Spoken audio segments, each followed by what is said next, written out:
I wanted to recap some of the things we talked about today, and I'll try to do it in a casual way. But the idea is, let's go over some of the things we talked about. So, we talked about digital ad spending in Canada and how it's primarily a growing landscape.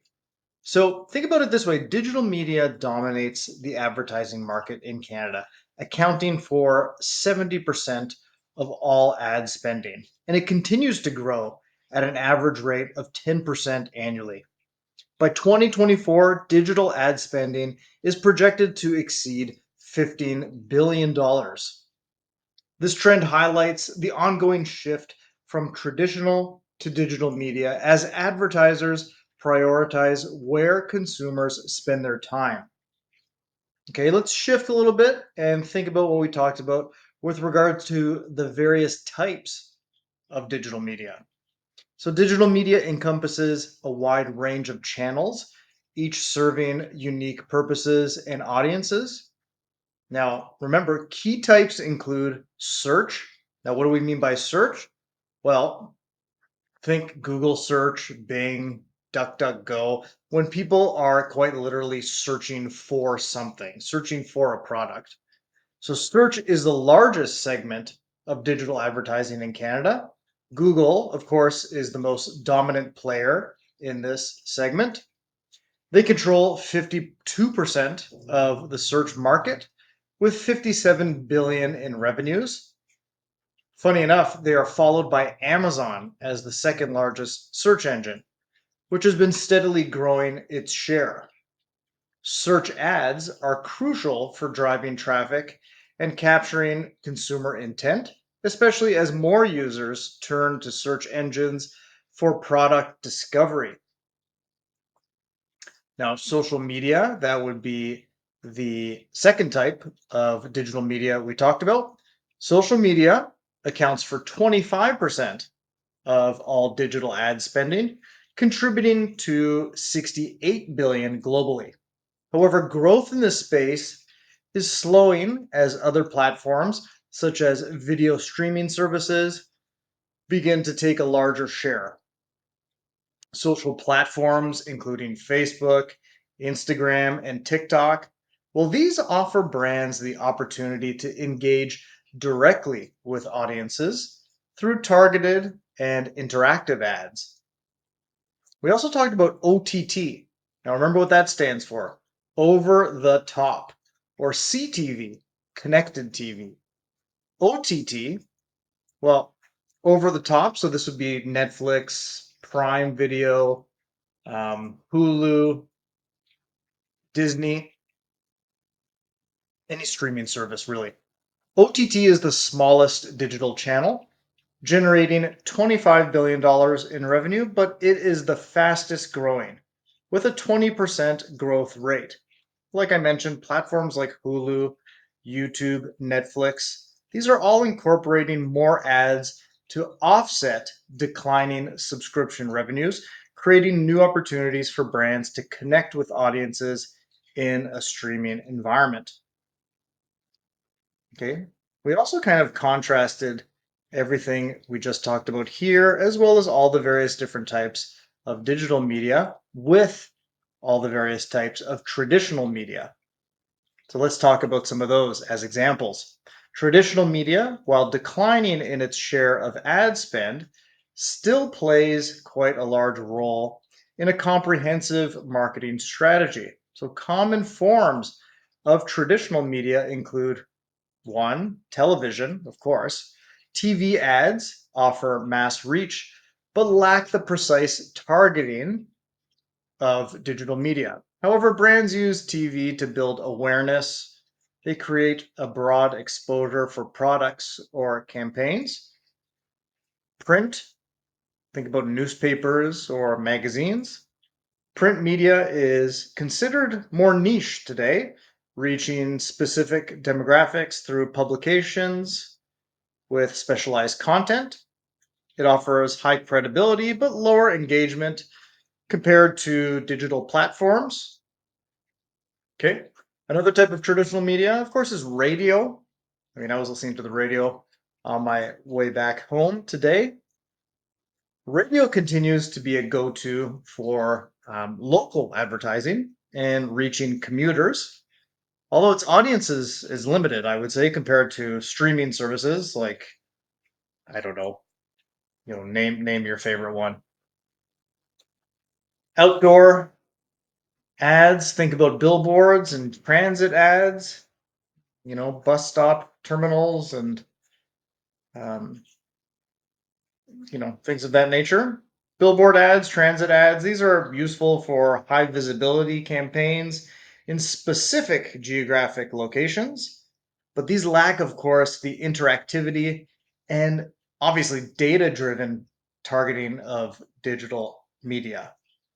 These are sort of like what I described in class as a spray and pray tactic.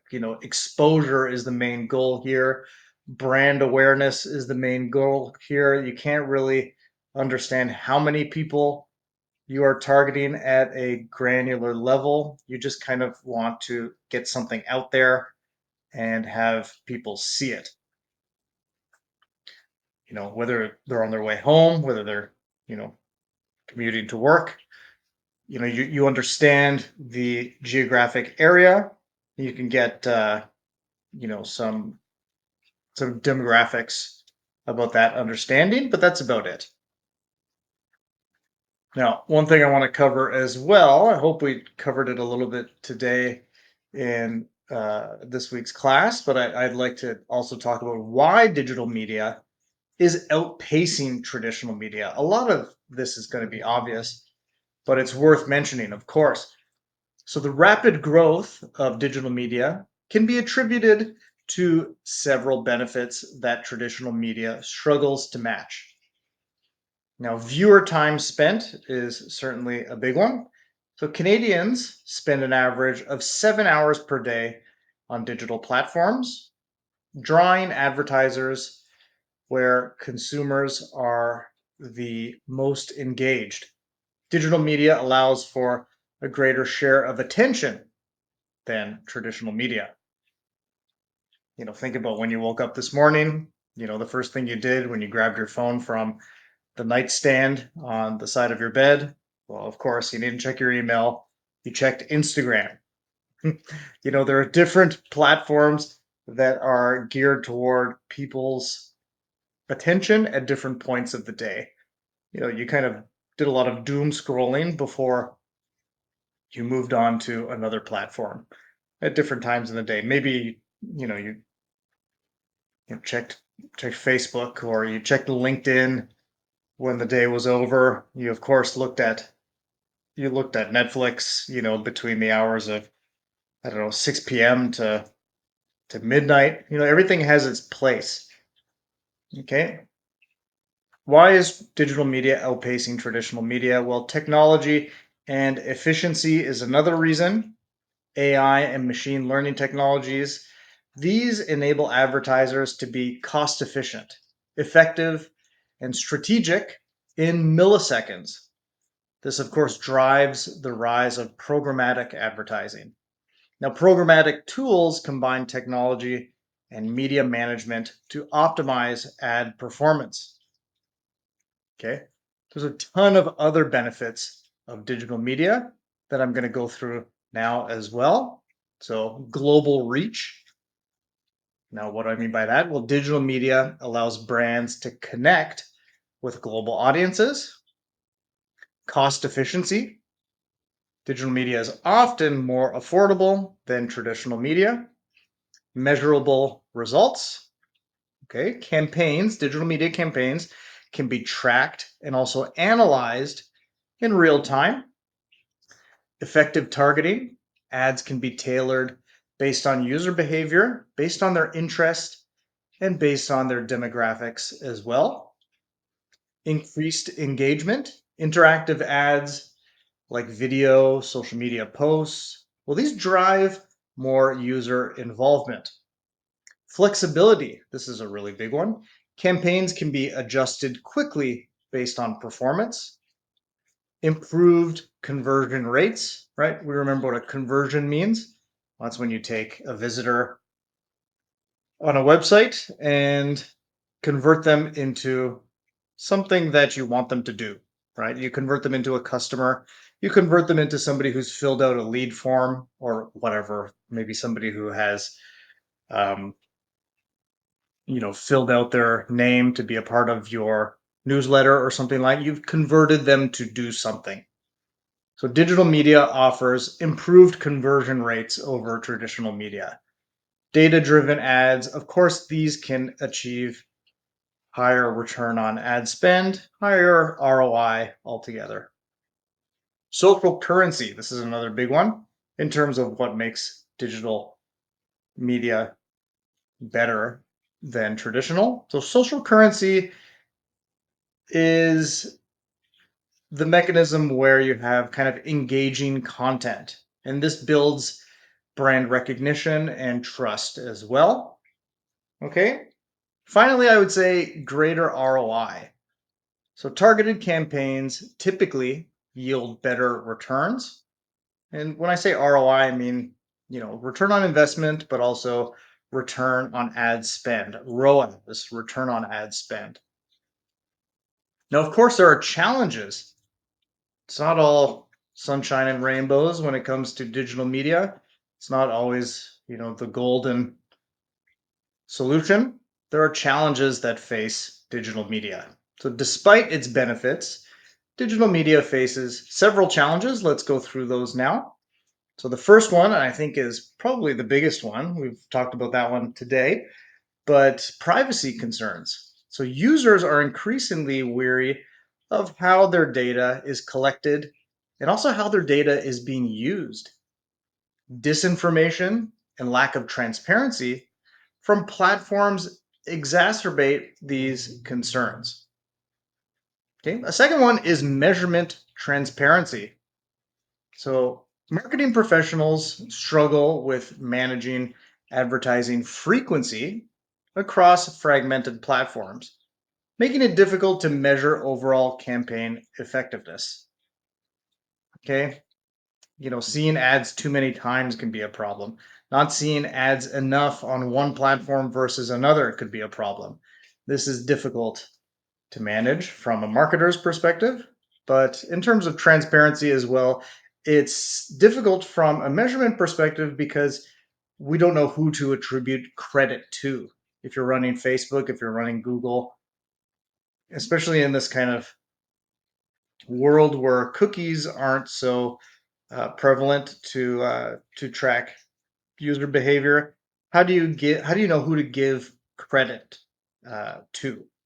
Right? If somebody clicked on a Facebook ad and then they clicked on a Google ad, how do you attribute credit to which platform? So measurement transparency and credit is certainly an issue. AI concerns is a massive one as well. So this is a huge challenge facing digital media. So many users express fear of AI manipulating content and also losing control over what they see, which impacts their engagement with digital platforms. The last challenge facing digital media, I'd say, would be social safety. So, rising concerns over harassment, data breaches, and privacy violations make some users hesitant to fully engage with social platforms. So, I covered a lot there, but in summary, digital media, particularly search, is leading the advertising landscape in Canada, with search engines like Google dominating the market. While traditional media still has a role to play, the measurable, targeted, and flexible nature of digital media offers brands far more value and engagement opportunities. Okay, hopefully all of this was useful. Stay tuned for the next video on week 2 of this course. I'll try to summarize things as best as I can. I'll do it very casual like this, where I'm quite literally holding my laptop and pacing back and forth. But hopefully, you got something out of all of this rambling that I've done. And yeah, any questions uh, around the topics here? Let me know in the comments. Okay, have a good one, and see you next time. Bye bye.